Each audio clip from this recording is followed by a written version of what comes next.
January 17th, 1950.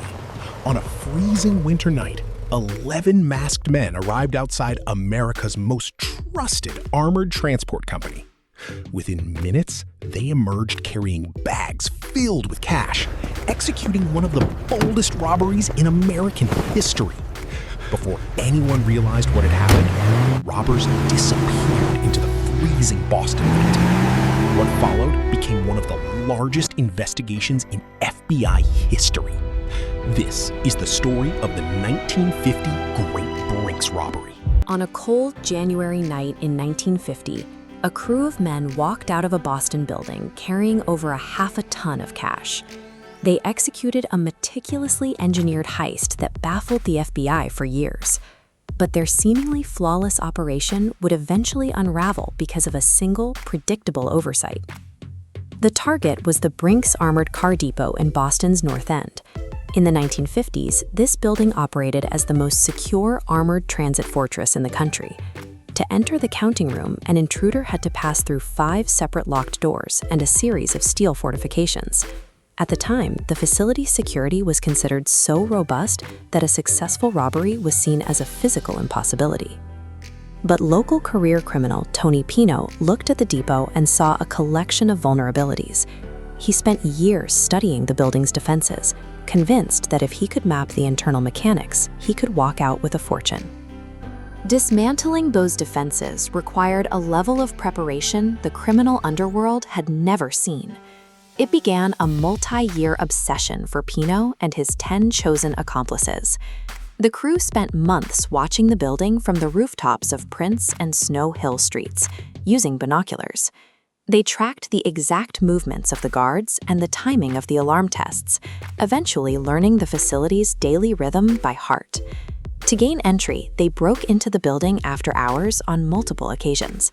Instead of stealing money, they removed individual lock cylinders, took them away to cut duplicate keys, and slid the originals back into the doors before the next shift arrived. They spent months rehearsing, driving their escape route over and over until every turn was memorized. To strip away any identifiable traits, they procured identical navy peacoats, chauffeur caps, and rubber Halloween masks. Their strategy relied on clinical engineering rather than brute force. When the time came, they weren't breaking the security system, they were going to use it. On January 17, 1950, shortly after 7 p.m., the masked men used their copied keys to quietly unlock the outer doors and enter the Brink's depot. Moving with practiced precision, they surprised 5 employees in the vault area. Without firing a shot, they tied the guards up, taped their mouths shut, and moved towards the vault. Working in near total silence, they stuffed 14 canvas bags with cash, checks, and money orders. The bags weighed more than 1,000 pounds, and the entire operation took exactly 35 minutes. This chart shows the scale of the haul. In 1950, they walked away with $2.7 million. Adjusted for inflation, that is the equivalent of over $30 million today. By the time the guards were discovered, the crew was long gone. They vanished into the Boston night without hurting anyone, leaving the authorities with no immediate leads. The heist triggered an immediate response from the highest levels of government. FBI Director J. Edgar Hoover personally took charge of the investigation, mobilizing agents across the country to find the stolen fortune. But physical evidence was almost non-existent. The stolen bills were mostly small denominations, which are notoriously difficult to trace. At the crime scene, agents found only a length of rope, some adhesive tape, and a single chauffeur's cap. Investigators quickly rounded up local suspects, including Pino's crew. However, every man had a documented alibi for the exact time of the robbery. Without forensic evidence or a confession, the FBI couldn't bring a single charge. This timeline highlights the gang's strategy. Under Massachusetts law, the statute of limitations was 6 years. If they kept the secret until 1956, they would be legally untouchable. The crew made a strict pact. No one could spend the money until the deadline passed. They returned to their normal lives, living as though they were broke while millions sat hidden in storage.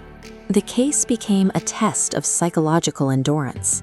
The FBI watched and waited, hoping the pressure of the hidden millions would eventually cause the group to fracture. 3 years passed with no progress. While the FBI had reached a dead end, The unity within the gang began to erode. The trouble started with Joseph Specs O'Keefe. After getting arrested for an unrelated burglary in Pennsylvania, he demanded his share of the Brink's money early to pay for his legal defense. The gang refused to pay, fearing that moving the money would draw attention. To Pino, O'Keefe had become a risk, and the crew decided to silence him permanently. Pino hired a hitman. While O'Keefe was out on bail, a shooter shattered his car's windshield in a failed assassination attempt. 2 days later, he was shot in the chest, but miraculously survived again. The technical precision that had bypassed steel vaults and alarm systems could not account for the internal paranoia of the men who built it. O'Keefe realized his own crew had turned on him, and the pact was over. This internal conflict continued until January 6, 1956. The 6-year statute of limitations was set to expire in just 11 days.